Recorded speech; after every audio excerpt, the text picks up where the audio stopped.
Hello.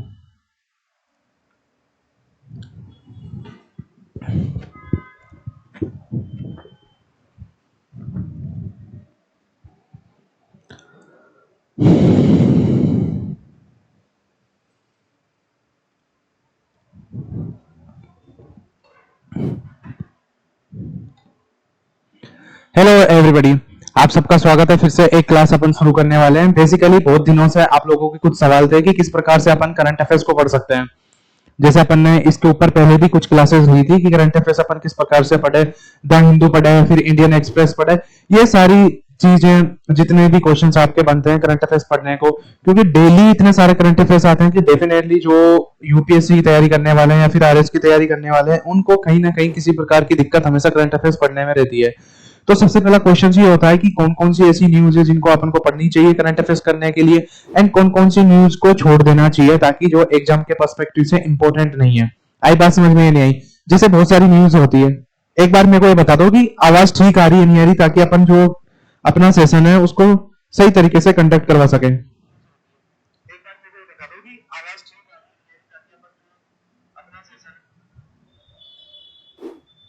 ठीक है, आवाज ठीक आ रही है?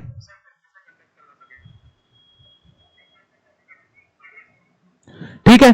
तो अपना मैक्सिमम क्या रहेगा कि किस प्रकार से अपन को तैयारी करनी करंट अफेयर्स की, एंड किस प्रकार से पढ़ना है, ये सारी चीजें देखने वाले हैं। एंड साथ में कौन कौन से करंट अफेयर्स होते हैं जिनको अपन छोड़ सकते हैं, एंड कौन से करंट अफेयर्स होते हैं जिनको अपन को ढंग से प्रिपेयर करना चाहिए, ये सारी चीजें अपन इस लेक्चर्स के अंदर देखने वाले हैं। ठीक है।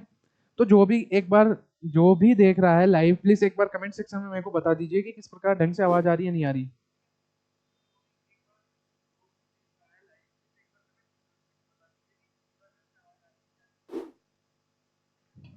ठीक है। तो अपनी आवाज ठीक है। अब अपन आगे का सेशन कंडक्ट करते हैं। तो देखो, सबसे पहली क्या प्रॉब्लम आती है करंट अफेयर्स पढ़ने के लिए। करंट अफेयर्स एक ऐसा सब्जेक्ट है जिसको अपन इजीली पढ़ सकते हैं, लेकिन वो तभी समझ में आता है अपन को जब अपने सारे जितने भी बेसिक्स फंड हैं, मतलब कि जो स्टैटिक पोर्शन है वो पूरा का पूरा अपन को समझ में आता हो। करंट अफेयर्स, ये करंट अफेयर्स है। अब करंट अफेयर्स भी आपको 2 या 3 तरीके से पढ़ना पड़ता है। अगर आप किसी पर्टिकुलर वनडे एग्जाम्स की तैयारी कर रहे हैं तो आपको अलग तरीके से करंट अफेयर्स पढ़ना पड़ता है, और अगर आप यूपीएससी की तैयारी कर रहे हैं तो आपको, अब ठीक है, सेल्फ इंप्रूव आवाज ठीक आ रही है अभी? अगर आप सिविल सर्विसेज की तैयारी कर रहे हैं तो आपको करंट अफेयर्स अलग तरीके से पढ़ना पड़ता है, और अगर आप पर्टिकुलर आरएस की तैयारी कर रहे हैं तो भी आपको अलग प्रकार के करंट अफेयर्स पढ़ने पड़ते हैं। तो इन सारी चीजों को आपको ध्यान में रख के पढ़ना चाहिए। ठीक है। सेल्फ इंप्रूव ठीक है अभी क्लास? ठीक है। तो जो जितने भी करंट अफेयर्स होते हैं, जैसे देखो इधर, अब आरएस में किस प्रकार के करंट अफेयर्स पूछे जाते हैं ये आज डिस्कस करने वाले हैं अपन। आरएस के साथ साथ में जितनी भी वनडे एग्जाम है, मतलब कि जो भी एक दिन के अंदर एग्जाम्स होती हैं, जैसे अपन पीएसआई की बात करते हैं, फिर सेंट्रल गवर्नमेंट की जितनी भी एग्जाम्स है, एसएससी वगैरह जितनी भी एग्जाम है, उसमें किस प्रकार के करंट अफेयर्स पूछे जाते हैं, ये सब भी अपन अच्छे से पढ़ेंगे। एंड इसके बाद में जो यूपीएससी सिविल सर्विसेज की एग्जाम होती है प्रीलिम्स, उसके अंदर किस प्रकार के क्वेश्चन पूछे जाते हैं, एंड साथ के साथ मेंस के अंदर करंट अफेयर्स का कितना योगदान है कितना नहीं है, प्लस साथ में अपन को करंट अफेयर्स कहां से पढ़ने चाहिए कहां से नहीं पढ़ना चाहिए, ये सब पता होना चाहिए आपको।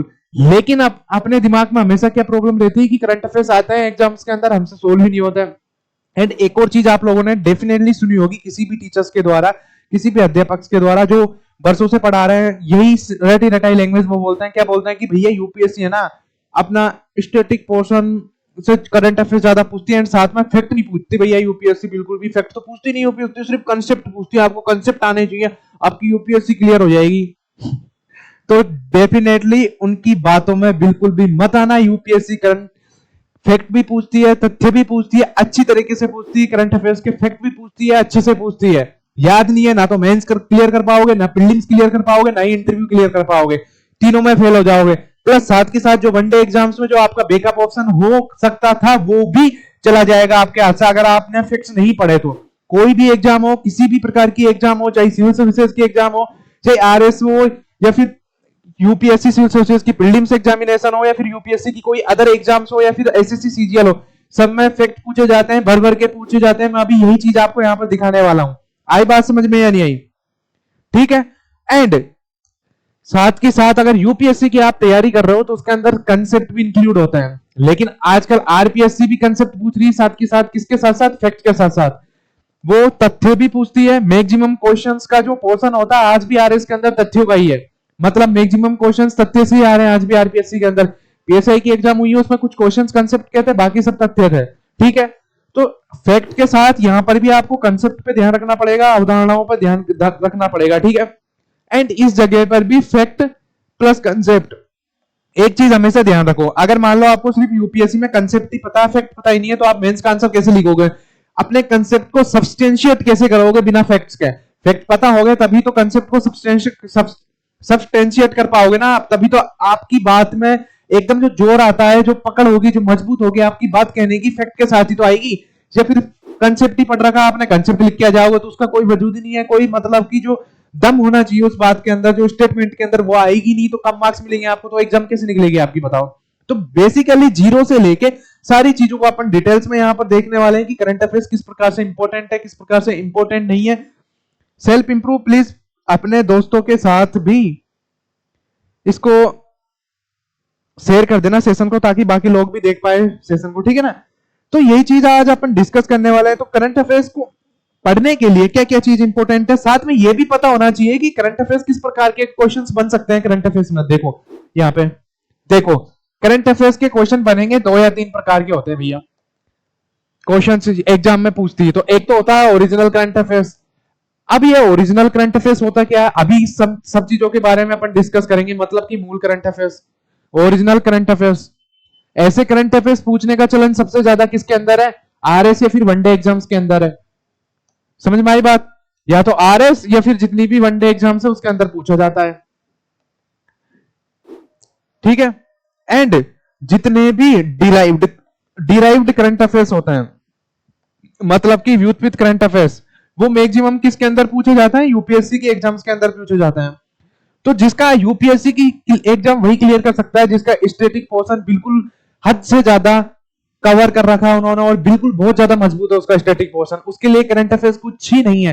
करंट अफेयर्स सिंपल जैसे पॉलिटी का करंट अफेयर्स कुछ भी नहीं है उसके लिए, क्योंकि सारी चीजें जो पॉलिटी में उसने पहले स्टैटिक पोर्शन में पढ़ी है वही चीज न्यूज के अंदर है। अगर स्टैटिक पहले से मजबूत है तो 2 मिनट में 1 लाइन का करंट है। अभी देखेंगे सारी चीज अपना, आपको सारी चीजें अच्छी तरीके से समझ में आ जाएगी। पॉलिटी के अंदर कौन कौन से करंट अफेयर्स नहीं हो सकते, यहाँ तो नया बिल विधेयक या फिर बिल आया हो किसके अंदर, पार्लियामेंट के अंदर, या फिर कॉन्स्टिट्यूशन में नया अमेंडमेंट किया हो पार्लियामेंट के अंदर, तो करंट अफेयर्स होगा ना वो।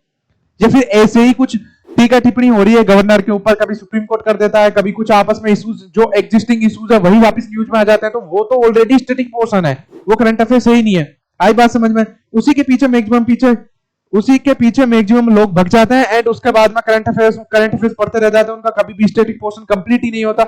और अगर स्टैटिक पोर्शन ही भैया आपका कंप्लीट नहीं है, स्टैटिक पोर्शन का कितना होता है यूपीएससी के अंदर भी अपन मानते हैं, प्रीलिम्स के अंदर तो कितना होता है, 80% से ज्यादा, इससे ज्यादा तो होता है, हमेशा एवरेज निकालते हैं तो आप 80% से ज्यादा पोर्शन तो स्टैटिक का है। और स्टैटिक आपको याद नहीं है, 20% पोर्शन करंट अफेयर्स का, और सारा दिन आप करंट अफेयर्स पढ़ते रहते हो, इस सर की भी वीडियो ले लेते हैं, उस सर की वीडियो ले लेते हैं, उस इंस्टीट्यूट की मैगजीन भी काफी अच्छी वो भी पढ़ लेते हैं, उसकी भी अच्छी वो भी पढ़ लेते हैं, ये वन डेली करंट अफेयर्स भी पढ़ लेते हैं, सब कुछ पढ़ लो तुम करंट अफेयर्स, बस स्टैटिक मत पढ़ो। ध्यान रखना स्टैटिक आपका मजबूत है तो करंट अफेयर्स कुछ भी नहीं है। अगर करंट अफेयर्स आपने उस टाइम पे छोड़ भी दिया तो भी आप क्या कर पाओगे, आप एग्जाम क्रैक कर सकते हो, ठीक है।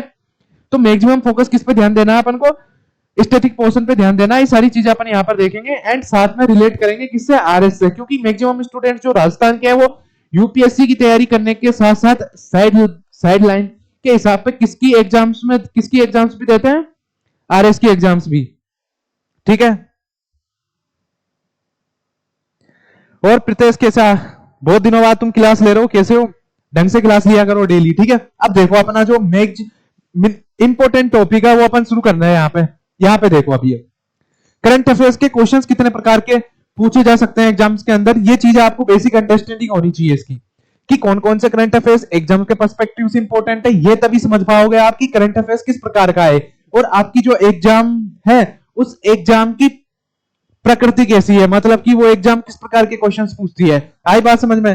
तो यहाँ पे देखो, जो ओरिजिनल करंट अफेयर्स होते हैं, ओरिजिनल करंट अफेयर्स के क्वेश्चंस किस प्रकार के होते हैं, किस प्रकार के नहीं होते हैं। जैसे मान लो एक्सरसाइज हुई है किन्हीं कंट्रीज के बीच में, नई एक्सरसाइज हुई है तो किन किन कंट्रीज के बीच में हुई है, कौन से स्थान पर हुई है, ये कंसेप्ट नहीं है, बिल्कुल फैक्ट है। तो जितने भी ओरिजिनल करंट अफेयर्स के क्वेश्चंस होते हैं वो फैक्ट के बेस पे होते हैं। स्पोर्ट्स से रिलेटेड हो गया, फिर डिफेंस ऑपरेशन से रिलेटेड हो गया, आई बात समझ में। या फिर कहीं पर कुछ समिट हुआ तो कौन सा समिट हुआ, कौन सी जगह पर हुआ, समिट का प्राइमरी ऑब्जेक्टिव्स क्या आते हैं, सारे के सारे ऑब्जेक्टिव जितनी भी चीजें हैं सब प्राइमरी करंट अफेयर्स के अंदर आते हैं, मतलब कि ओरिजिनल करंट अफेयर्स के अंदर आते हैं। आई बात समझ में या नहीं आई? एंड दूसरा होता है अपना डिराइव्ड करंट अफेयर्स, मतलब कि व्युत्पन्न करंट अफेयर्स के क्वेश्चंस। इसके अंदर कौन कौन से क्वेश्चन शामिल होते हैं, साथ में इसके अंदर स्टैटिक पर जोर दिया जाता है, स्टैटिक के साथ साथ किस पर जोर दिया जाता है, डिराइव्ड करंट अफेयर्स के ऊपर, स्टैटिक प्लस करंट अफेयर्स के क्वेश्चंस। अभी अपन दोनों का original current affairs plus derived current affairs दोनों का आपस में कंपैरिजन करके समझने की कोशिश करेंगे कि आरएस में डिराइव्ड ज्यादा पूछे जा रहे हैं या फिर ओरिजिनल करंट अफेयर्स ज्यादा पूछे जा रहे हैं। ठीक है सर जी, एनसीईआरटी सीरीज लाओ ताकि स्टैटिक स्ट्रांग हो सके। लाएंगे, बहुत जल्दी एनसीईआरटी सीरीज आ रही है आप लोगों के लिए, इकोनॉमिक्स एंड पॉलिटिक्स दोनों की आएगी, कोई दिक्कत वाली बात नहीं है। ठीक है एंड तीसरा होता है भैया स्यूडो आभासी करंट अफेयर्स, मतलब कि करंट अफेयर्स आपके एग्जाम में कभी पूछा ही नहीं जाएगा, फिर भी आप दिन रात 2-2 घंटे की, 15-15, 20-20 मिनट की, 30-30 मिनट की वीडियोस, मिलियंस में व्यूज आता है इन पर, इनके ऊपर, और इसको आप पढ़ते रहते हो। लेकिन एग्जामिनर तो ये पूछने वाला नहीं ना स्टूडियो करंट अफेयर्स, तो ये आपको तब देखनी चाहिए जब आप सेटल हो चुके हो, आपकी जॉब लग चुकी होती है, फिर आप आराम से चिल कर रहे हो, तब जाके देखो ये सारी चीजें स्टूडियो करंट अफेयर्स। एग्जाम के पर्सपेक्टिव से स्टूडियो करंट अफेयर्स कुछ काम के है ही नहीं, और आपको बिल्कुल भी नहीं देखना चाहिए वो भी। ठीक है आई बात समझ में नहीं? अब देखो अपन एक एक को समझेंगे, सबसे पहले ओरिजिनल करंट अफेयर्स को समझेंगे। तो ओरिजिनल करंट अफेयर्स यानी कि मूल करंट अफेयर्स के अंदर मैक्सिमम क्या होता है, व्हाट एंड व्हेन, इनसे रिलेटेड क्वेश्चंस होते हैं, फैक्चुअल होते हैं एंड ऑब्जेक्टिव होता है, तारीख विशिष्ट होते हैं। ये सबसे ज्यादा किसके अंदर पूछे जाते हैं, या तो आरएस के अंदर है, स्टेट लेवल में राजस्थान की अगर अपन बात करते हैं तो पीएसआई में पूछा जाता है, साथ में यूपी पीसीएस जितनी भी पीसीएस एग्जाम्स है उसके अंदर भी इस प्रकार के क्वेश्चंस पूछे जाते हैं। एंड साथ के साथ अपन बात करते हैं सीजीएल वगैरह एग्जाम्स, इनके अंदर भी इस प्रकार के क्वेश्चंस पूछे जाते हैं, ध्यान रखना।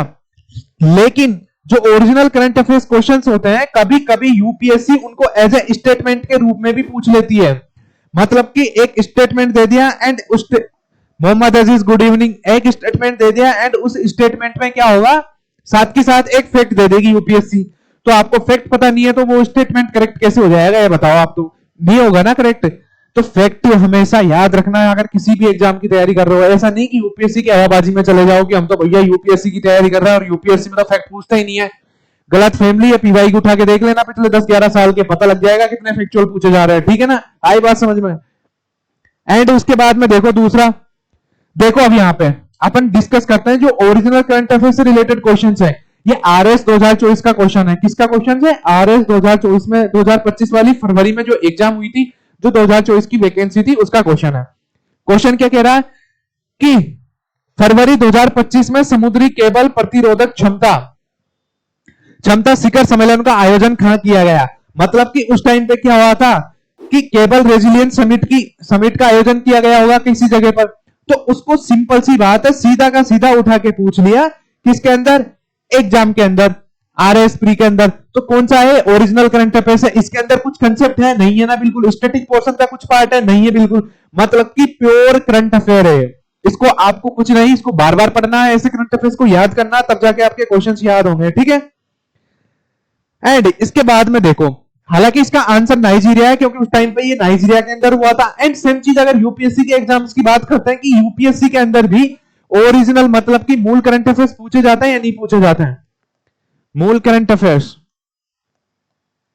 पूछे जाते हैं या नहीं पूछे जाता। तो ये आपके सामने एग्जांपल है यूपीएससी एग्जाम्स का।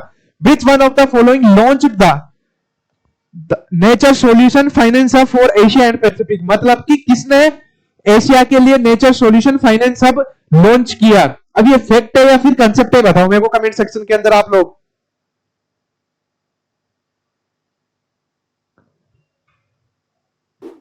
देखो ये फैक्ट है या फिर क्या कहते हैं जो कंसेप्ट है, ये फैक्ट है, सिंपल सी पता। आपको पता नहीं है कि नेचर सॉल्यूशन फाइनेंस हब किसने किया एशिया के लिए, पता होना चाहिए। इसके अंदर कंसेप्ट कहां से घुसा दोगे जबरदस्ती तुम, फैक्ट है। एशियन डेवलपमेंट बैंक ने किया था, पता होना चाहिए।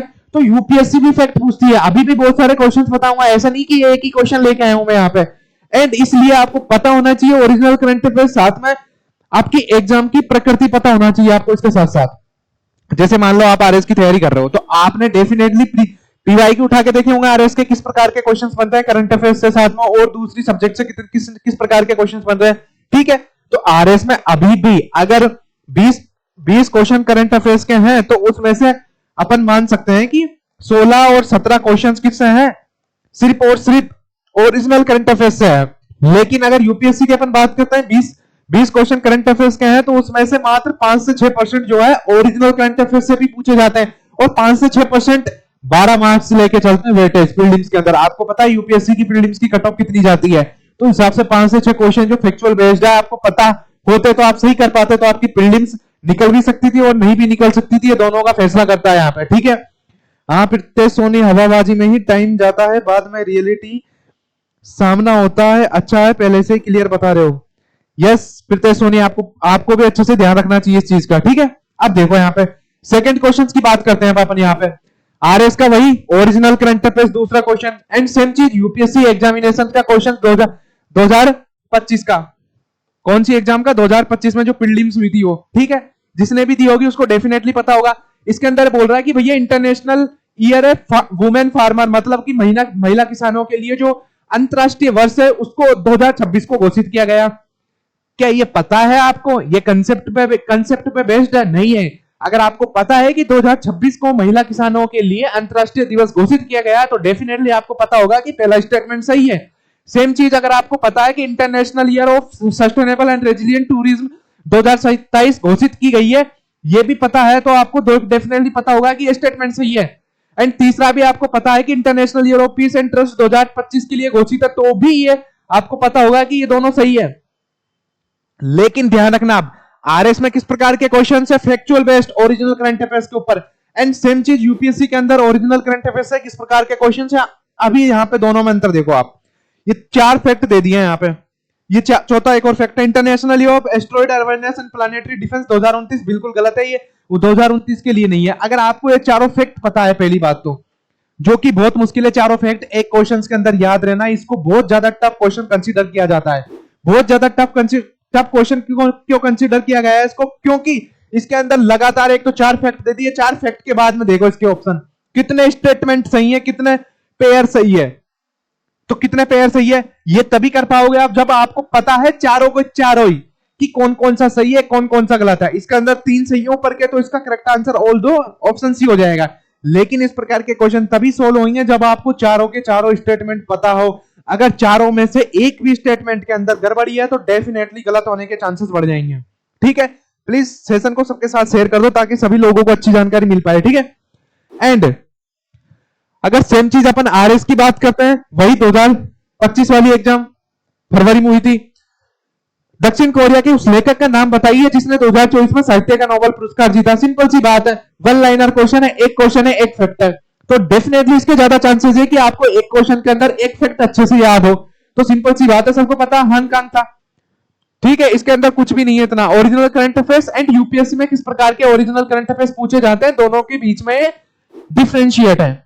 तो अगर आप लोग दोनों ही एग्जाम्स की तैयारी कर रहे हो, आरएस भी देना चाहते हो और आईएएस भी देना चाहते हो, तो आप लोगों को दोनों चीजों का पता होना चाहिए कि वो आईएएस के अंदर किस प्रकार के पूछे जा रहे हैं और साथ में यूपीएससी में किस प्रकार के पूछे जा रहे हैं। तो दोनों चीजों को फोकस में रखना पड़ेगा। सेम चीज एक और क्वेश्चन लेते हैं अपन। 38वें नेशनल गेम 2025 के लिए निम्नलिखित कथनों पर विचार कीजिए। अब ध्यान रखना, ये भी ओरिजिनल करंट अफेयर्स है क्योंकि उस टाइम पर ये न्यूज में था। एंड उस टाइम पर अगर ये न्यूज में था, ठीक है, रितिका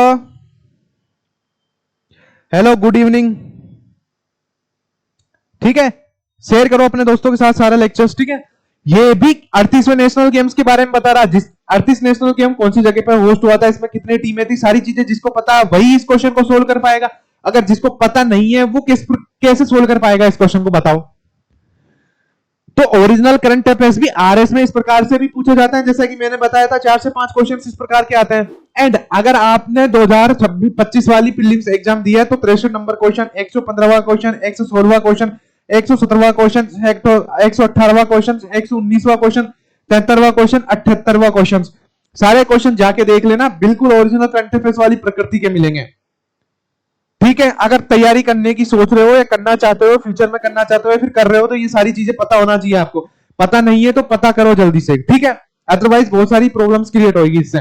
अब देखो mostly questions one liner and original current affairs है। अभी देखो हाल ही में हाल लद्दाख में उद्घाटित की गई एशिया की सबसे बड़ी और विश्व की सबसे ऊंची चेरना को वेधशाला से संबंधित निम्नलिखित कथनों पर विचार कीजिए।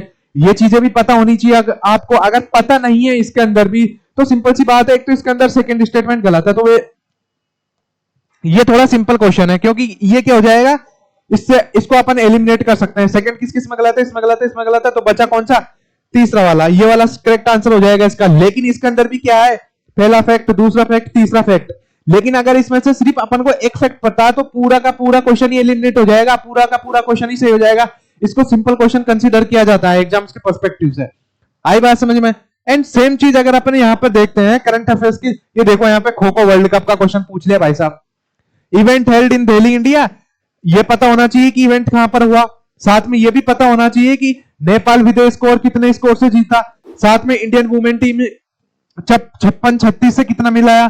तो कितने स्टेटमेंट से ये इस प्रकार के क्वेश्चन पूछे जा रहे हैं, मतलब कि मूल करंट अफेयर से रिलेटेड सीधे सीधे फैक्ट, मतलब कि तथ्य। कौन से तथ्य, यूपीएससी का पार्ट है, यूपीएससी एग्जाम में तथ्य पूछे जा रहे हैं। एक क्वेश्चन तो ये बता दिया मैंने आपको, एक येरा तथ्यों का, एक येरा तथ्यों का, एक येरा तथ्यों का, भर भर के तथ्य है, कोई दिक्कत ही नहीं है इसमें। और अगर तथ्य पता नहीं है तो सिंपल सी बात है, कहीं ना कहीं क्वेश्चन गलत होने के चांसेस आपके बनेंगे। ये ओरिजिनल करंट अफेयर्स है, इनको मूल करंट अफेयर्स बोला जाता है। ये बहुत ज्यादा नहीं होते, भर भर के मोटी मोटी किताबें नहीं आती इनकी। एक साल का ऑलमोस्ट कितना है, मैक्सिमम 120 पेज इतना होता है मूल करंट अफेयर्स पूरे साल का। लेकिन भर भर के आपको तो क्या मोटी मोटी मैगजीन पढ़ने की आदत पड़ी हुई है, क्योंकि स्टैटिक पोर्शन तो पढ़ते नहीं हो आप। और अगर स्टैटिक पोर्शन नहीं पढ़ोगे तो मोटी मोटी किताबें करंट अफेयर्स की पढ़नी पड़ेगी, समझ में कुछ आता जाता है नहीं उसमें, बस रट लेते हो। तो रटते रहो, एग्जाम तो निकलेगी नहीं, ठीक है। अब देखो यहाँ पे दूसरा टाइप अपना व्युत्पत्ति करंट अफेयर्स के क्वेश्चंस की। करंट अफेयर्स तो है वो, लेकिन करंट अफेयर्स के साथ साथ उसके अंदर कुछ और चीजें भी इंक्लूड की गई है क्वेश्चंस के अंदर। उनको अपन बोलते हैं डिराइव्ड करंट अफेयर्स क्वेश्चंस, मतलब कि व्युत्पत्ति करंट अफेयर्स के क्वेश्चंस। अगर डिराइव्ड है तो उसके अंदर कौन सा होगा, एक तो स्टैटिक पोर्शन भी होगा, साथ में करंट अफेयर्स भी होगा। अब देखते हैं कैसा, इनमें मैक्सिमम क्या चीज होती है, बाय एंड हाउ, विश्लेषण और एनालिटिक यानी मल्टी डायमेंशनल होते हैं ये, ठीक है। अगर ओरिजिनल खबर है कि राज्यपाल ने किसी बिल को मंजूरी नहीं दी, ये न्यूज में आया कि राज्यपाल ने बिल पर साइन नहीं किया ताकि वो एक्ट ना बने, ठीक है। तो डिराइव्ड में उससे जुड़े संवैधानिक अनुच्छेद, उसके आर्टिकल, संसदीय परंपराएं और सरकारी आयोग की सिफारिशें शामिल है, जो आपको पता होना चाहिए पॉलिटिकल स्टैटिक पोर्शन के अंदर, ठीक है। एंड ऐसे मैक्सिमम क्वेश्चंस किसके अंदर होते हैं, इकोनॉमिक्स के अंदर होते हैं।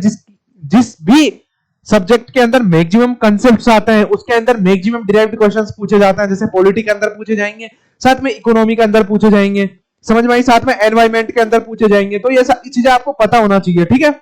अब देखो यहाँ पे किस प्रकार के क्वेश्चंस हो सकते हैं। ये देखो यहाँ पे वर्ल्ड बैंक, ये जियोग्राफिकल रिसर्च लेटर, वहां पे वेट मतलब टेम्परेचर उस जगह पर आया था। ये सारा का सारा एनवायरमेंट का टॉपिक है, एनवायरमेंट का कंसेप्ट है। अगर जिसको एनवायरमेंट का कंसेप्ट पता था, न्यूज उसने पढ़ी थी, तो डेफिनेटली वो इस क्वेश्चन को सोल्व कर सकता था आराम से। और जिसने एनवायरमेंट का स्टैटिक पोर्शन नहीं पढ़ा था, तो ये करंट अफेयर्स जिसने एनवायरमेंट पढ़ लिया था स्टैटिक पोर्शन, वो इस क्वेश्चन को कर पाता। लेकिन जिसने पढ़ा ही नहीं, सिर्फ और सिर्फ करंट अफेयर्स के भरोसे बैठा था, उसका तो हो गया कल्याण इसमें, ठीक है। तो इस प्रकार के क्वेश्चन है। अब ये देखो यहाँ पे क्वेश्चन नंबर 6 अपन बात करते हैं। उस टाइम पे क्या क्या था न्यूज में, न्यूज में ये थी भैया, mineral security partnership, India joins the critical mineral clubs, here is why it is important. ये डाउन टू अर्थ का आर्टिकल था, उस टाइम पे न्यूज में था 2025 के एग्जाम में। अब यहाँ पे क्या है कि India has joined the mineral security partnership as a member. ये तो हो गया अपना करंट की, क्या होगी, करंट की लाइन, मतलब कि करंट अफेयर्स की लाइन की ज्वाइन किया या नहीं किया। आई बात समझ में नहीं आई। एंड दूसरी क्या है, India is a resource rich country in all the 30 critical minerals that it has identified. ये क्या हो गया, इसका फैक्चुअल पार्ट हो गया, ये फैक्ट हो गया। मतलब कि स्टैटिक पोर्शन, अगर आपने स्टैटिक पोर्शन पढ़ा है ज्योग्राफी के अंदर, कितने मिनरल्स है कितने मिनरल्स नहीं है, साथ में क्रिटिकल मिनरल्स मिशन इंडिया के पढ़े हुए हैं, जो कि पहले ही आ चुके थे, सारे स्टैटिक पोर्शन है, तो आपको डेफिनेटली पता होगा कि दूसरा स्टेटमेंट गलत है या सही है। एंड सेम चीज अपन बात करते हैं 13 की, तीसरा स्टेटमेंट ये था आपका कंटेम्प्रेरी इशू, मतलब कि 1-2 साल पहले ये न्यूज में था, क्योंकि उस टाइम पे क्या हुआ था, जो mines and mineral development and regulation 1957 act है, उसके अंदर अमेंडमेंट किया था किसने, गवर्नमेंट ने। तो देखो अब चीज न्यूज में सिर्फ ये चीज थी, समझ में आई बात। ये चीज थी न्यूज में, लेकिन इस न्यूज की वजह से ये क्वेश्चन बन के आया यहाँ पे। लेकिन इस न्यूज से क्या है, पूरा पोर्शन कवर हो रहा है। इस न्यूज से सिर्फ और सिर्फ अपन हो सकता है कि पहली लाइन करेक्ट कर पाए, पहली लाइन करेक्ट कर पाए। लेकिन पहली लाइन करेक्ट करने से क्या क्वेश्चन सोल्व हो रहा है, क्योंकि 3 ऑप्शन के अंदर है, पहला ए में भी है, सी में भी है, डी में भी है। तो इसके अंदर तो ये है कि मिनरल पार्टनरशिप इंडिया ज्वाइन कर चुका है, ठीक है। लेकिन ये जो बाकी के 2 स्टेटमेंट है, जिसको स्टैटिक पोर्शन पता है, वही इन बाकी 2 स्टेटमेंट को सही कर पाएगा। आई बात समझ में? तो सिंपल सी बात है, इसका जो सेकंड स्टेटमेंट है वो इनकरेक्ट है, क्योंकि रिसोर्स रिच कंट्री है ही नहीं इंडिया की। आई बात समझ में नहीं आई? तो इसका करेक्ट आंसर हो जाएगा सी वाला, फर्स्ट एंड थर्ड ओनली। तो इस प्रकार से क्वेश्चन सोल्व होंगे, अदरवाइज क्वेश्चन आपके सोल्व हो ही नहीं पाएंगे। तो इस वजह से आपको दोनों चीजों को साथ में देखना पड़ेगा कि ओरिजिनल करंट अफेयर्स किस प्रकार के हैं, static and derived current affairs किस प्रकार से पूछे जा सकते हैं। और इसके लिए आपको सिर्फ एक चीज करनी पड़ेगी, स्टैटिक पोर्शन आपका मजबूत होना चाहिए। करंट अफेयर्स आप पढ़ना ही छोड़ दो, 6 महीने के लिए बिल्कुल करंट अफेयर्स मत पढ़ो, लेकिन स्टैटिक पोर्शन ऐसा होना चाहिए कि फिंगर टिप्स पर आपका स्टैटिक पोर्शन हो, आपको याद, तुरंत इधर क्वेश्चन पूछा तुरंत आपका जवाब निकले, तब जाके बात बनेगी। आई बात समझ में नहीं आई? ठीक है, बाकी करते रहो, करंट अफेयर्स पढ़ते रहो, सबके व्यूज बढ़ाते रहो, उसमें क्या है। ठीक है, अब देखो यहाँ पे नेक्स्ट क्वेश्चन अपन देखते हैं, सेम चीज। अब ये देखो सेम चीज ये आ गया यहाँ पे, which of the following statement with regard to the recommendation of 15th finance commission, मतलब कि ये 15वें फाइनेंस कमीशन की बात कर रहा है। लेकिन ये 15वां फाइनेंस कमीशन न्यूज में उस टाइम तो था नहीं। कौन सा था? 16th फाइनेंस कमीशन न्यूज में था, क्योंकि Maharashtra seeks to increase, Maharashtra बार बार महाराष्ट्र के साथ साथ तमिलनाडु के साथ साथ केरला स्टेट बार बार कंप्लेंट कर रहा था कि भैया 16वें वित्त आयोग के अंदर हमको ज्यादा पैसा मिलना चाहिए और ज्यादा पैसा चाहिए हमको, क्योंकि अरविंद पनगिरिया इसके चेयरपर्सन थे। तो ये सारी चीजें न्यूज के अंदर थी। लेकिन 16th फाइनेंस कमीशन की चीजें ना पूछ के, क्या पूछा है यहाँ पे, 16th फाइनेंस कमीशन की चीजें ना पूछ के इधर पूछा गया है 15th फाइनेंस कमीशन की टर्म्स ऑफ रेफरेंस। तो क्या 45% of net proceeds of union taxes are to be shared with the states. अगर आपको पता है कि 15वें फाइनेंस कमीशन के हिसाब से अगर देखते हैं तो 40% ही स्टेट्स को बांटा जाता है पैसा, जितना सेंट्रल गवर्नमेंट के पास होता है। लेकिन यहाँ पे 45 है, तो 45 तो गलत है। ये स्टैटिक पोर्शन का पार्ट है, आपको पता होना चाहिए। ये भी स्टैटिक पोर्शन है, ये भी स्टैटिक पोर्शन है। लेकिन न्यूज में क्या चल रहा था धड़ाधड़ उस टाइम पे, 16th फाइनेंस कमीशन यानी कि 16वां वित्त आयोग चल रहा था। और अगर उस टाइम पे 16वां वित्त आयोग न्यूज में था, लेकिन पूछ लिया 15th फाइनेंस कमीशन की चीजें, तो वो चीज आपको पहले से पता होनी चाहिए, पढ़ लेनी चाहिए थी। 15th फाइनेंस कमीशन आपको 14 की भी पता होना चाहिए, 15 की भी पता होना चाहिए, 16 की भी पता होना चाहिए। और जो फर्स्ट फाइनेंस कमीशन था उसके चेयरपर्सन भी पता होना चाहिए आपको। कुछ चीजें जो याद रखने योग्य चीजें होती है वो, ठीक है। जहां पर कुछ चीजें चेंज हुई है, जिस फाइनेंस कमीशन ने 360 चीजें चेंज की है, 360 डिग्री चीजें चेंज की है, मतलब कि कुछ रिफॉर्म्स किए हैं फाइनेंस कमीशन के अंदर, वो चीजें पता होना चाहिए आपको। ठीक है, तो ये दूसरा स्टेटमेंट तो गलत हो गया, तो सिंपल सी बात है, एलिमिनेट कर दो। ठीक है, अब बचा क्या? It reintroduce tax efforts criteria for reward physical performance.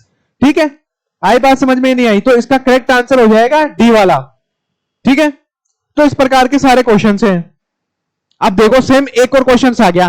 कौन सा क्वेश्चन आया? 2025 की यूपीएससी की एग्जाम के अंदर वापस। अब ये क्वेश्चन क्यों पूछा भैया कि यूपीएससी के अंदर?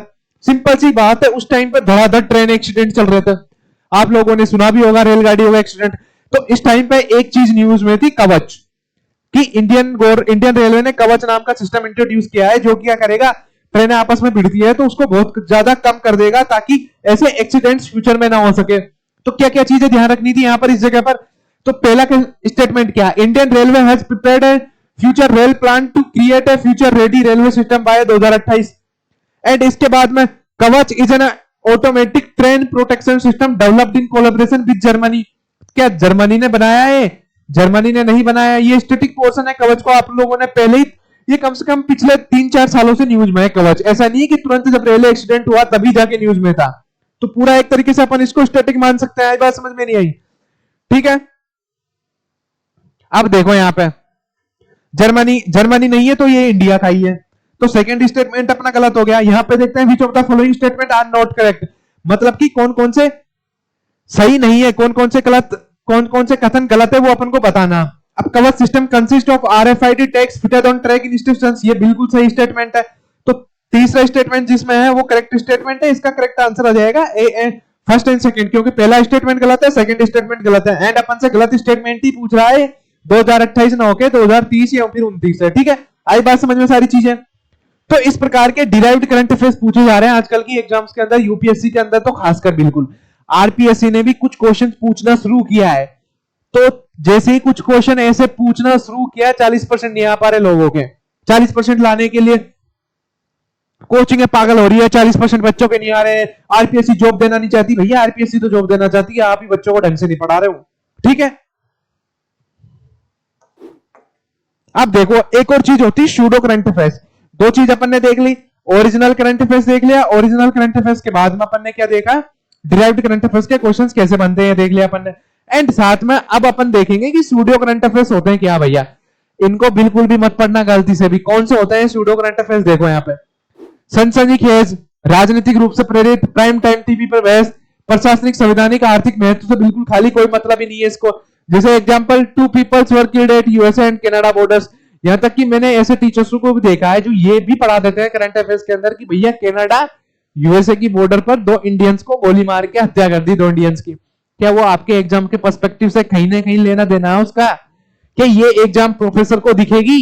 जो पेपर सेटर है उसके पॉइंट ऑफ व्यू से ये रिलेवेंट चीजें हैं, ये महत्वपूर्ण इंटरनेशनल इंपोर्टेंस इवेंट है ये, जो आपको एग्जाम में पूछने को मिलेगी। ऐसी चीजें पढ़ोगे? तो ऐसी चीजें बिल्कुल भी नहीं पढ़ती। अगर कोई यूट्यूबर्स आपको ऐसा पढ़ाते हुए दिखे तो तुरंत छोड़ देना उसको, ऐसी चीजें पढ़नी नहीं है एग्जाम के पर्सपेक्टिव से। ऐसे बहुत सारे चीजें हैं, कुछ चीजें हैं जो ठीक है काम की नहीं है तो उनको आपको पढ़ना नहीं है। ये एक तरीके से पूरा फ्लो चार्ट है, तो फ्लो चार्ट के अंदर आप इसको, आपको ये चाहिए तो टेलीग्राम चैनल पर मिल जाएगा गीतांजलि एकेडमी पे, आप वहां से इसको डाउनलोड कर सकते हो। ठीक है, तो क्या है इसके अंदर, किस प्रकार के करंट अफेयर्स आपको पढ़ने चाहिए नहीं पढ़ने चाहिए, पूरा का पूरा दिया हुआ है, जो भी अपन ने डिस्कस किया था शॉर्ट फॉर्म के अंदर। इंग्लिश के अंदर है, ये वाला हिंदी के अंदर है, तो कोई दिक्कत वाली बात नहीं है किसी भी मीडियम के लिए, चाहे हिंदी मीडियम हो चाहे इंग्लिश मीडियम हो। ठीक है, आई बात समझ में नहीं आई? बिल्कुल। अब अपन एक एग्जांपल देखते हैं नीतीश कुमार जी का। तो आप सब लोगों को पता होगा नीतीश कुमार जी कहां के सीएम है, पता है तो कमेंट सेक्शन में बता दो कहां के। ठीक है, तो न्यूज क्या है कि Nitish files his RS Rajya Sabha papers ahead of exit as Bihar CM. मतलब कि भाई साहब नॉमिनेशन फाइल किया इन्होंने, किसके लिए? राज्यसभा मेंबर के लिए। अब इन्होंने राज्यसभा नॉमिनेशन फाइल कर दिया, किसके लिए? राज्यसभा मेंबर के लिए। बस इतना सा न्यूज है, इससे ज्यादा कुछ न्यूज है ही नहीं है। अब इसके बाद में आपको पहले से क्या क्या पता होना चाहिए, पहले से अपन को यह पता होना चाहिए कि ऐसे कॉन्स्टिट्यूशनल प्रोविजंस हैं कि sitting CM as a Rajya Sabha के लिए नॉमिनेशन फाइल कर सकता है या नहीं है। कॉन्स्टिट्यूशन पढ़ाना आपने, पॉलिटी पढ़ी होगी तो पता होगा, नहीं पढ़ी होती तो कोई दिक्कत वाली बात नहीं उनके लिए। तो जिन्होंने स्टैटिक वाला पोर्शन पढ़ रखा फिर भी पता नहीं है तो पता होना चाहिए उनके लिए, बहुत खतरे की घंटी है। ठीक है, दूसरी चीज क्या कोई एक्ट है, क्या सिटिंग सीएम ऐसा कर सकता है? ऑफिस ऑफ प्रॉफिट का क्या होगा, फिर 2 एक साथ ग्रहण कर लेगा? तो ये सारी चीजें आपको पहले से ही पता होना चाहिए। एंड करंट अफेयर्स सिर्फ और सिर्फ ये वाली लाइन है यहाँ पे, इसके अलावा कुछ करंट अफेयर्स है ही नहीं इसके अंदर, पूरा का पूरा स्टैटिक पोर्शन है इसके अंदर। आई बात समझ में नहीं आई? वाह क्या बात है, आपको पता बिहार के। ठीक है, तो देखो यहां पे क्या है, 10 CM of Bihar is filing the nomination paper of Rajya Sabha MP, ये पता है। एंड इसके बाद में जितनी भी सारी चीजें हैं, ठीक है, तो आपको ये पता होना चाहिए कि बढ़ सकता है नहीं बढ़ सकता है। ठीक है, बाकी चीजें ही है। एंड इसके बाद में कि अगर वो बढ़ सकता है, बिहार के हैं, हाँ बिहार के ही है भैया, बिहार के हैं, ठीक है कोई दिक्कत ना। तो क्या वास्तव में एक सिटिंग चीफ मिनिस्टर कर सकता है, सिटिंग एमएलए या फिर मिनिस्टर फाइल कर सकता है या नहीं कर सकता? क्या उसके लिए लीगल बाउंडेशन है या नहीं है कुछ भी? तो वो कर सकता है, लेकिन कौन कौन से सवाल आते हैं? ऑफिस ऑफ प्रॉफिट, आर्टिकल 102 का क्या होगा? एंड उसके बाद में बाकी सारी जितनी भी चीजें हैं, जैसे कि कोई आर्टिकल 102, कोई भी व्यक्ति एक ही समय में संसद और राज्य विधानमंडल दोनों का सदस्य नहीं हो सकता, तो उसको या तो रिजाइन करना पड़ेगा या रिजाइन नहीं करेगा तो सिंपल सी बात है, एक सीट ऑटोमेटिक चली जाएगी उसकी। तो करंट अफेयर्स पढ़ने से पहले ये सारा पूरा का पूरा स्टैटिक पोर्शन है, करंट अफेयर्स ही नहीं है। करंट अफेयर्स वही था कि नीतीश कुमार ने नॉमिनेशन फाइल किया, ये सिर्फ मैं आपको एग्जांपल बताने के लिए कर रहा हूं। ठीक है, अब देखो यहाँ पे कॉन्स्टिट्यूशन आर्टिकल 102 क्लोज 1 क्लोज है एंड 191 क्लोज 1 क्लोज है, क्या कहता है? ऑफिस ऑफ प्रॉफिट का कहता है। तो क्या office and profit chief ministers को माना गया है, एमएलए को माना जाता है, या फिर एमपी को post of office of profit की पोस्ट मानी जाती है, नहीं मानी जाती। तो इनको क्या दे रखा है, इनको दे रखा है एक्सेप्शंस। ये स्टैटिक पोर्शन का पार्ट है आपका वापस, ठीक है, एक्सेप्शन मिल रखा है इनको। इसलिए नामांकन दाखिल करने के लिए सीएम पद से इस्तीफा देने की आवश्यकता नहीं है। वो सीएम रहते हुए भी क्या कर सकता है, आराम से नॉमिनेशन फाइल कर सकता है, दोनों आर्टिकल्स के तहत उनको छूट है। आई बात समझ में या नहीं आई? ठीक है। एंड इसके बाद में कुछ क्वेश्चन से रिलेटेड वो क्वेश्चंस डिस्कस करते हैं। आप लोगों को डेफिनेटली समझ में आ गया होगा कि किस प्रकार के करंट अफेयर्स के क्वेश्चंस पूछे जाते हैं एग्जाम्स के अंदर, स्पेसिफिकली यूपीएससी की एग्जाम के अंदर, चाहे कोई सी भी एग्जाम हो, चाहे सीएपीएफ की एग्जाम हो, यूपीएससी ईपीएफओ। इस बार यूपीएससी ईपीएफओ 2025 की जो एग्जाम हुई थी उसमें तो खतरनाक क्वालिटी आई थी। सीधे सीधे सुप्रीम कोर्ट की वेबसाइट से लाइन टू लाइन उठा के सीधा एग्जाम पेपर में डाली गई है। आप लोगों ने पढ़ा होगा कभी कि सुप्रीम कोर्ट का हाईएस्ट प्रशासनिक अधिकारी कौन है? Chief justice of India. गलत है, रजिस्ट्रार जनरल है। आई बात समझ में? तो सेम टू सेम लाइन जहां से उठाई थी सुप्रीम कोर्ट की वेबसाइट से उठाई थी उन्होंने, ऐसी की ऐसी। दो क्वेश्चन आए ऐसे जो सीधे सीधे कहां से उठाए? सुप्रीम कोर्ट की वेबसाइट से। ठीक है, सब करप्ट है politicians. Mohammad Aziz, you have narrow minded perspective, please broad your perspective. अब देखो पहला स्टेटमेंट क्या है। भारत का संविधान अनुच्छेद 102 के तहत लाभ के पद सबको स्पष्ट रूप से परिभाषित करता है। अनुच्छेद 191 के स्पष्टीकरण के तहत एक मौजूदा मुख्यमंत्री को लाभ के पद से स्पष्ट रूप से छूट दी गई है। तो क्या वास्तव में ऑफिस ऑफ प्रॉफिट को कॉन्स्टिट्यूशन के अंदर डिफाइन किया गया है, नहीं किया गया? जो भी देख रहा है एक बार कमेंट सेक्शन में बता दो मेरे को, क्या ऑफिस ऑफ प्रॉफिट को भारत के संविधान में परिभाषित किया गया है या नहीं किया गया? एक बार कमेंट सेक्शन में मेरे को बताओ। तो ध्यान रखना, संविधान के अंदर लाभ के पद को परिभाषित नहीं किया गया, तो ये पहला स्टेटमेंट गलत है। एंड ध्यान रखना, मुख्यमंत्री को लाभ के पद से स्पष्ट रूप से छूट दी गई है, बिल्कुल करेक्ट स्टेटमेंट है। इसका केवल और केवल कौन सा हो जाएगा? डी आंसर हो जाएगा इसका। ठीक है, अब देखो एक और न्यूज थी उस टाइम पर कि Andhra Pradesh introduces incentive for families to have 3 children. ये इतनी सी न्यूज है। ठीक है, कौन सी न्यूज है? Andhra Pradesh introduces incentive for families to have 3 children. मतलब कि आंध्र प्रदेश ऐसे व्यक्ति को इंसेंटिव देगा जो तीन बच्चे पैदा करेंगे। तो आपको डेफिनेटली फिर पता होना चाहिए कुछ कंसेप्ट जो ऑलरेडी आपके स्टैटिक पोर्शन में है। तो पहला तो आपको पता होना चाहिए टीएफआर, टोटल फर्टिलिटी रेट। आप यही पढ़ लोगे तो सिंपल सी बात है, कुछ नहीं होगा ना आपका। टीएफआर आपको पता होना चाहिए, टीएफआर की परिभाषा आपको पता होना चाहिए। Objective to rate total fertility rate, लेकिन टीएफआर है क्या यहाँ पे? Total fertility rate.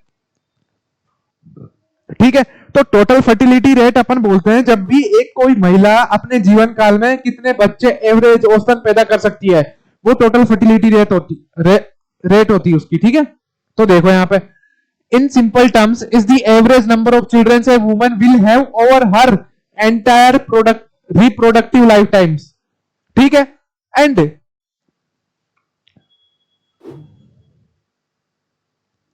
आई बात समझ में नहीं आई? अब देखो यहां पे टीएफआर समझ में आ गया आपको? टोटल फर्टिलिटी रेट मतलब कि अगर कोई एक वुमेन है अपने पूरे रिप्रोडक्टिव लाइफ साइकिल के अंदर, रिप्रोडक्टिव लाइफ साइकिल उसके अंदर कितने एवरेजन कितने बच्चों को जन्म दे सकती है, वो टोटल फर्टिलिटी रेट के अंदर काउंट की जाती है। ठीक है, एंड आंध्र प्रदेश का क्या हो रहा है? जो टोटल फर्टिलिटी रेट है आंध्र प्रदेश की 2.1, इससे कम हो चुकी है 2.1 से। मतलब कि 2.1 को रिप्लेसमेंट टीएफआर माना जाता है कि भैया 2.1 तो टोटल फर्टिलिटी रेट होनी ही चाहिए, क्योंकि जितनी जनसंख्या पहले थी, जनसंख्या को मेंटेन करने के लिए, मतलब कि जनसंख्या 1000 थी और अगर 2.1 टोटल फर्टिलिटी रेट है तो फिर भी 1000 ही जनसंख्या रहेगी, घटेगी बढ़ेगी नहीं। मतलब कि पूरी जनसंख्या मेंटेन रहेगी 2.1 टोटल फर्टिलिटी रेट रखने पर। अगर 2.1 से कम होती तो जनसंख्या घटेगी, 2.1 से ज्यादा बढ़ती है तो सिंपल सी बात है जनसंख्या बढ़ेगी। ये ध्यान रखना आपको। ठीक है, आई बात समझ में? मतलब कि you will often hear about a TFR of 2.1. This is called replacement rate. If a country TFR is exactly 2.1, it means the population will remain stable. It wouldn't grow and it wouldn't shrink. The parents replace themselves with two children and the extra 0.1 accounts for infant mortality or those who do not have children. मतलब कि देखो simple सी बात है, दो माता पिता हैं, mother and father, तो उनके दो बच्चे हैं, सेम होगी, तो ये दो होनी चाहिए ना। 2.0 टोटल फर्टिलिटी रेट होनी चाहिए, 2.1 क्यों रखा? 2.1 इसलिए रखा, मान लो बच्चा पैदा हुआ, इन्फेंट मोर्टिलिटी, इन्फेंट के अंदर ही मर गया हो इन्फेंट मोर्टिलिटी की वजह से, या फिर कुछ ऐसे पेरेंट्स होंगे जो बच्चे पैदा करना ही नहीं चाहते होंगे, तो इस वजह से 2.81 को replacement fertility rate, replacement rate माना जाता है। आई बात समझ में नहीं आई? ठीक है। अब वही है, हिंदी में सेम चीज लिखी हुई है कि एक महिला अपने पूरे जीवन काल में औसतन कितने बच्चों को जन्म देगी। अगर किसी देश का TFI 3.0 है तो इसका सीधा सा मतलब है कि वहां की महिलाएं औसतन 3 बच्चों को जन्म दे रही है। ठीक है। TFI 2 पॉइंट के आंकड़ों में रिप्लेसमेंट यानी कि प्रतिस्थापन दर कहा जाता है। अगर किसी जगह का TFI 2 पॉइंट है तो इसका मतलब है कि वहां की जनसंख्या एकदम स्टेबल है, स्थिर रहेगी, ना घटेगी ना बढ़ेगी। समझा चुका हूं मैं आप लोगों को, ठीक है। एंड साथ में एक और चीज, रेजिना डायलॉग हिल, जो कि ओरिजिनल करंट अफेयर्स का प्राइम एग्जांपल है। किसका प्राइम एग्जांपल है? ओरिजिनल करंट अफेयर्स का। क्यों? तो सिंपल सी बात, अपन इसमें क्या देखेंगे कि भैया इसका एक तो उद्घाटन किसने किया, एंड रेजिना डायलॉग 2026 हुआ कहां पर, तो इसका उद्घाटन तो प्रधानमंत्री के द्वारा किया गया, इतना पता होना चाहिए। कितने दिन चलेगा, कितने दिन नहीं चलेगा, यह भी ओरिजिनल करंट अफेयर्स है। एंड साथ में अतिथि के रूप में, मुख्य अतिथि के रूप में कौन था? फिनलैंड के राष्ट्रपति अलेक्जेंडर थे। ओरिजिनल करंट अफेयर्स है, ठीक है। एंड ये रेजिना डायलॉग 2026 है क्या? तो ये एक प्रमुख सम्मेलन होता है जो भू राजनीतिक एंड भू अर्थशास्त्र पर केंद्रित है, मतलब कि जियोपॉलिटिक्स एंड जियो इकोनॉमिक्स के ऊपर केंद्रित है। एंड इसने प्रेरणा कहां से ली? म्यूनिक सिक्योरिटी कॉन्फ्रेंस एंड साथ में सिंगापुर के सांग्रीला डायलॉग से के तर्ज पर इसको शुरू किया गया था, मतलब कि वहां से इंस्पिरेशन लेके। एंड 2016 से इसकी आरंभ हुई थी और उसके बाद से लगातार हर साल इसको कंडक्ट करवाया जाता है। एंड इसके अंदर कौन कौन इंक्लूड होते हैं? राष्ट्राध्यक्ष हो सकते हैं, साथ में मंत्रिमंडल हो सकते हैं, स्थानीय सरकार हो सकती है, निजी क्षेत्र के लोग हो सकते हैं, मीडिया हो सकती है, एजुकेशनिस्ट हो सकते हैं। तो जितने भी विभिन्न क्षेत्र के बहुहित धारक हैं उन सबके साथ बैठकर चर्चाएं की जाती है रेजिना डायलॉग हिल्स के अंदर। आई बात समझ में या नहीं आई? सर सेकंड स्टेटमेंट समझ नहीं आया, कौन सा सेकंड स्टेटमेंट क्वेश्चन का?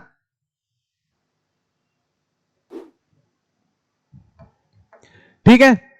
एंड सबसे पहले तो रेजिना डायलॉग हिल्स को कौन होस्ट करता है? ऑब्जर्वर रिसर्च फाउंडेशन नाम की फाउंडेशन है, वो होस्ट करती है भैया, इसको याद रखना है।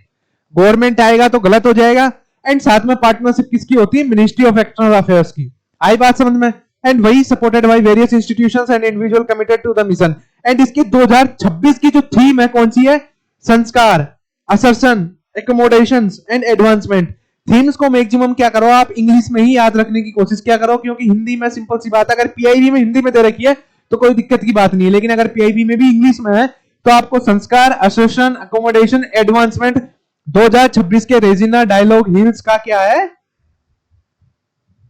थीम है। तो ये पता होना चाहिए आपको। ये सारा का सारा पूरा का पूरा ओरिजिनल करंट अफेयर्स है, इसके अंदर कहीं भी किसी भी प्रकार की कुछ भी चीजें ऐसी नहीं है जो कंसेप्ट हो जिसको अपन को समझने की जरूरत है। हाँ, साथ में अपन इसको मेंस के पर्सपेक्टिव से ये देख सकते हैं कि ऐसे बताएं,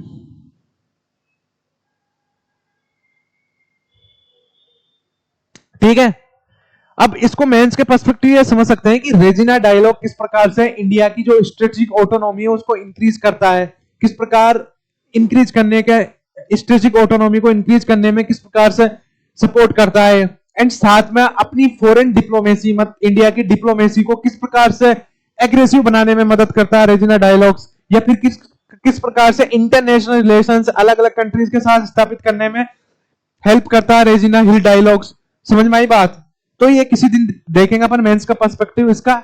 अभी अपन ने सिर्फ और सिर्फ ओरिजिनल करंट अफेयर्स देखे, मेंस के पर्सपेक्टिव को पढ़ने के लिए अपन को डिराइव्ड करंट अफेयर्स के अंदर जाना पड़ेगा, रेजिना डायलॉग 2026 के अंदर, क्योंकि वहां से मेंस के क्वेश्चन बनने के चांसेस है। ठीक है, एक मिनट में, एक बच्चे को प्रॉब्लम आ रही है। कौन सा क्वेश्चन था? एक मिनट, ये रहा क्वेश्चन, ये रहा। हाँ, तो क्या दिक्कत है इस क्वेश्चन के अंदर? ये ना प्रॉब्लम, पहला तो क्लियरली पता है कि भारत का संविधान अनुच्छेद 102 के तहत लाभ के पद को स्पष्ट रूप से परिभाषित करता है, तो ये गलत हो जाएगा, परिभाषित स्पष्ट रूप से करता ही नहीं है। आई बात समझ में या नहीं आई? एंड साथ में आर्टिकल 191 के स्पष्टीकरण के तहत एक मौजूदा मुख्यमंत्री को लाभ के पद से स्पष्ट रूप से छूट दी गई है, ये स्टेटमेंट तो सही तो है, इसमें क्या दिक्कत है? समझ में नहीं आया? ये तो क्लियरली कॉन्स्टिट्यूशन में लिखा हुआ, मैं बताता हूं आपको, देखिए यहां पे, एक मिनट इधर देखो,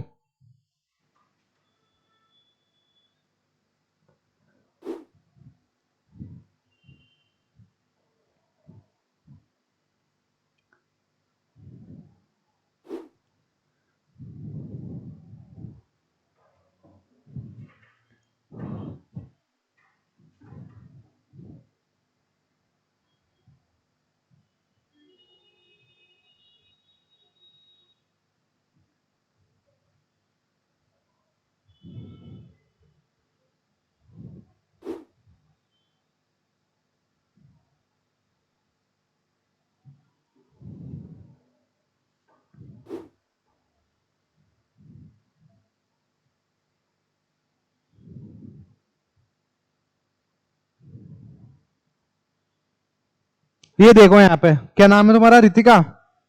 अब देखो इधर, दिख रहा है नहीं दिख रहा क्लियर? ये बताओ पहले तो। ये देखो, इसके एक्सप्लेनेशन में क्लियरली छूट दी गई है यहाँ पे।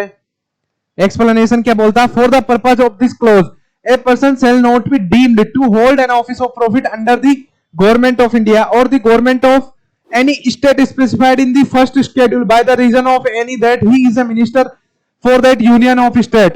A person shall be, ये सेकंड लाइन है, तो क्लियरली इसके अंदर एक्सप्लेनेशन के अंदर दिया हुआ है, ठीक है? आई बात समझ में नहीं आई? देखो इधर आराम से पढ़ो इसको। कौन सा आर्टिकल है? 191 क्लोज 1, इसके एक्सप्लेनेशन के अंदर दिखाई दे रहा है? दिखाई दे रहा है नहीं दे रहा? दिखाई, ठीक है? आगे समझ में। एंड जिसको भी अभी कुछ दिक्कत है तो उनको एक काम करना है, आईपीएससी की वेबसाइट पर जाना। आईपीएससी की वेबसाइट पर जाने के बाद उनको क्या करना है, जितने भी क्वेश्चंस है, किससे रिलेटेड क्वेश्चंस, आरएस से रिलेटेड पेपर्स डाउनलोड करने हैं और उनको ट्राई करनी है, कोशिश करनी है समझने की। साथ में आपका होमवर्क है, ब्यूरो ऑफ एनर्जी एफिशिएंसी को आपको कल पढ़ के आना है। एंड साथ में जो नेशनल साइंस डे है एनएसडी, इसको पढ़ के आना है, ठीक है? सारी चीज आपको अच्छे से पढ़नी है। समझ में आ गया ना रितिका, या फिर नहीं आया?